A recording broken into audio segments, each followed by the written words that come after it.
एक राजा युद्ध में हार गया तो शत्रु सैनिकों से बचने के लिए एक गुफा में छिप गया। सैनिकों ने पत्थरों से बंद कर दी थी गुफा।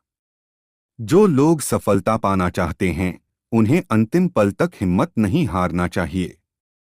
जिस पल हम हार मान लेते हैं, उसी समय हम असफल हो जाते हैं। ये बात एक लोक कथा से समझ सकते हैं। कथा के अनुसार पुराने समय में एक राजा युद्ध में हार गया था।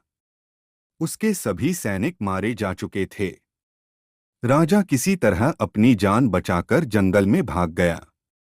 सैनिक उसका पीछा कर रहे थे। वह बचने के लिए एक गुफा में छिप गया। सैनिक राजा को जंगल में खोजते खोजते उस गुफा तक पहुंच गए। गुफा के अंदर राजा को ढूंढा, लेकिन सैनिक उसे ढूंढ नहीं सके।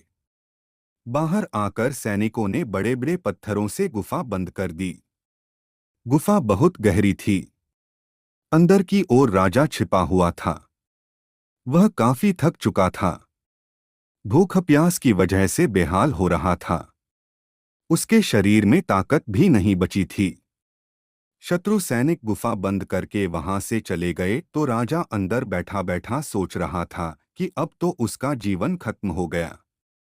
वह गुफा से कभी बाहर नहीं निकल पाएगा। राजा निराश हो चुका था। तभी उसे माँ की एक बात याद आई।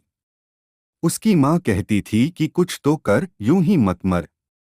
ये बात याद आते ही राजा में फिर से ऊर्जा आ गई। उसने सोचा कि कोशिश किए बिना हार नहीं मानना चाहिए। राजा गुफा के द्वार से पत्थरों को हटाने का काम शुरू कर दिया। कड़ी मेहनत के बाद राजा ने बड़े बड़े पत्थर खिसका दिए। किसी तरह राजा ने बाहर निकलने की थोड़ी सी जगह बना ली थी। राजा गुफा से बाहर निकला और अपने मित्र राजा के पास पहुंच गया। मित्र राजाओं की मदद से उसने शत्रु सेना को पराजित कर दिया। सीख, जीवन में कितनी ही कठिनाइयां क्यों न हो, लेकिन हार नहीं माननी चाहिए। जिस तरह राजा ने अपनी हार स्वीकार नहीं की और सफलता को प्राप्त की,